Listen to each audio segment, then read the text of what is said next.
최근 총선 하루 전날 박 전 시장 비서실 직원 간 성폭행 사건도 서울시가 조직적 은폐 의혹이 제기되고 있습니다. 입으로만 정의, 입으로만 젠더, 입으로만 도덕을 외치며 국민을 숨겨왔던 입 진보가 이제는 여성 문제에 있어서는 대놓고 행동으로 퇴보에 앞장서고 있습니다.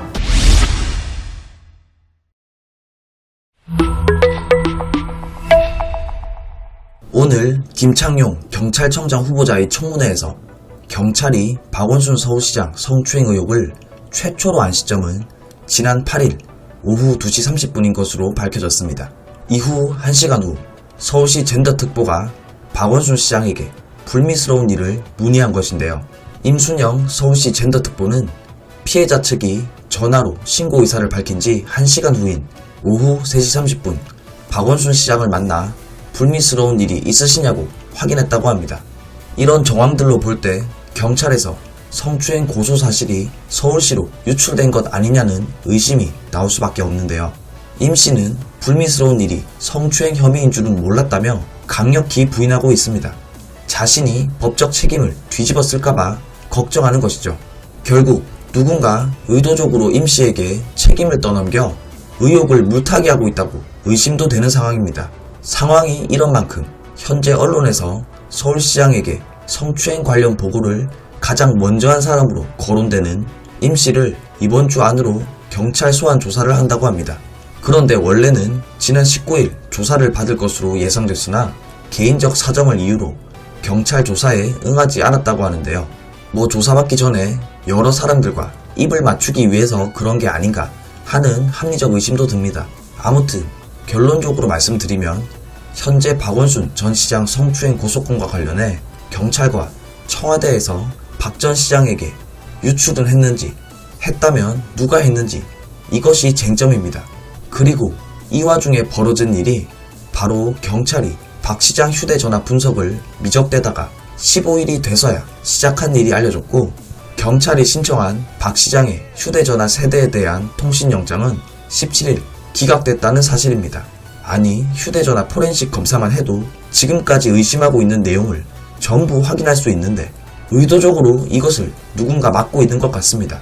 저들의 이번 사건 은폐와 물타기 조작은 국회에서도 이루어지고 있습니다.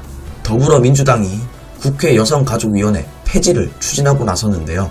현재 통합당 여가위 소속 의원들은 박원순 전 시장 성추행 사건에 대한 청문회를 추진하고 있었으니 당연히 반발이 나올 수밖에 없습니다. 그리고 폐지해야 될 곳은 국회 여가위가 아니라 제 할 일을 못하는 여성가족부인 것은 모든 국민들이 알고 있습니다. 만약 여성가족부에서 이번 사건을 예방하거나 아니면 벌어진 이후에도 제대로 조치를 취했다면 야당에서 반발할 이유가 없겠죠.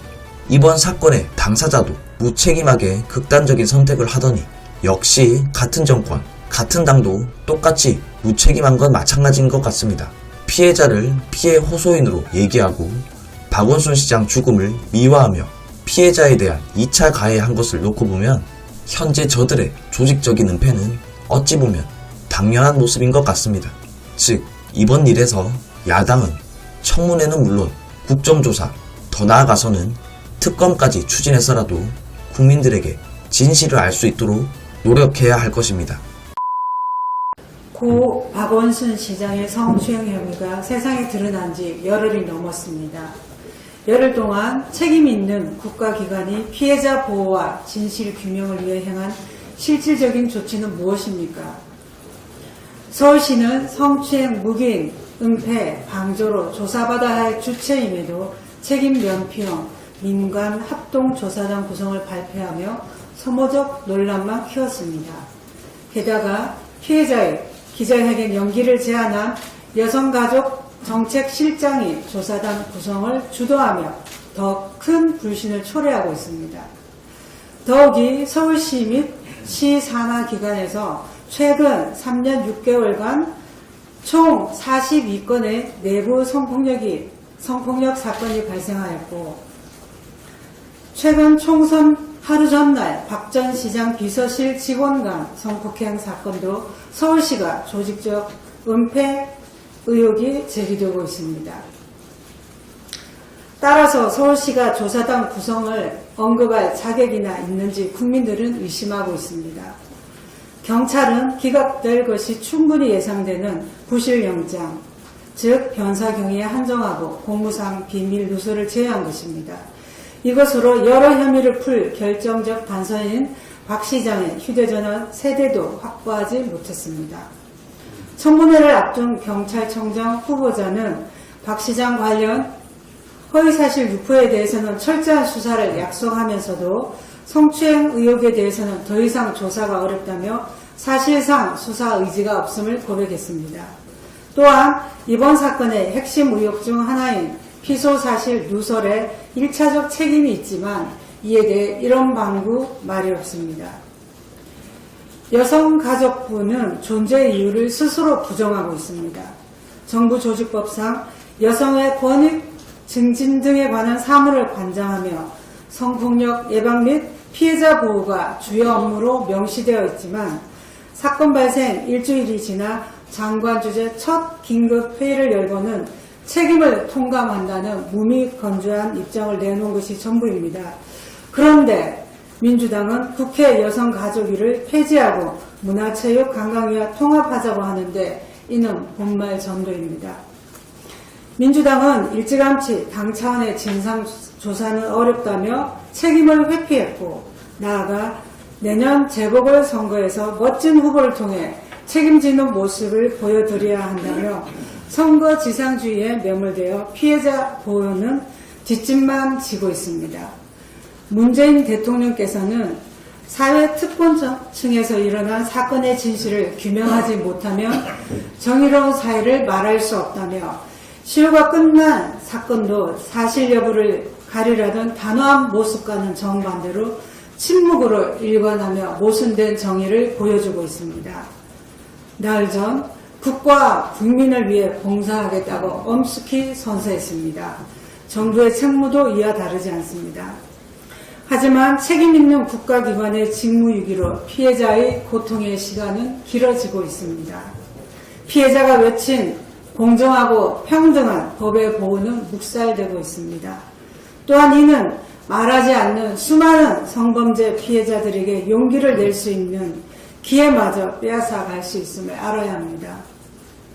권력과 정치의 위력이 아무리 대단하다고 해도 시비의 기준이 내 편일 수는 없습니다.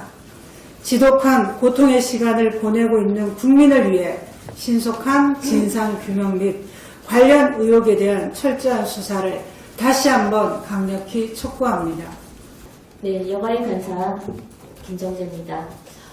민주당이 일하는 국회를 만들겠다며 여가위 폐지를 주장하고 있습니다. 결코 있을 수도 있어서도 안 될 일입니다. 최근 박원순 시장 성추행 사건으로 인해서 권력형 성범죄에 대한 국민적 공분이 하늘을 찌르고 있습니다. 국민들은 철저한 진상규명을 간절히 요구하고 있습니다. 이러한 시점에 일하는 국회를 핑계로 여가위 폐지를 주장하는 민주당의 자가당착에 실소를 금할 길 없습니다. 입으로만 정의, 입으로만 젠더, 입으로만 도덕을 외치며 국민을 속여왔던 입 진보가 이제는 여성 문제에 있어서는 대놓고 행동으로 퇴보에 앞장서고 있습니다. 경찰이 공소권 없음을 이유로 부숴놓고 있는 희대의 권력형 성범죄 사건에 대해서 국회가 적극적으로 나서 진상을 규명해야 함에도 불구하고 국회 여가위 폐지를 주장하고 나선 민주당의 저희가 의심스러울 뿐입니다. 민주당의 여가위 폐지 시도가 안희정, 오거돈, 박원순에 이르는 소위 이른바 안호박 성범죄를 덮고 축소시키기 위한 의도가 아니기를 바랄 뿐입니다. 민주당은 즉각 여가위 폐지 시도를 중단하고 권력형 성범죄 진상규명에 미래통합당과 함께 나서주시기를 다시 한번 촉구드립니다. 더불어 지금 현재 통합당이 여가위에서 청문회를 열 것을 강력히 요구하고 있습니다. 민주당은 묵묵부답입니다. 조속히 상임위 차원에서 청문회를 열어서 지금 진상규명에 국회가 앞장서야 할 때입니다. 이상입니다. 여러분들의 추천, 구독, 공유, 후원이 자유 대한민국을 지킵니다.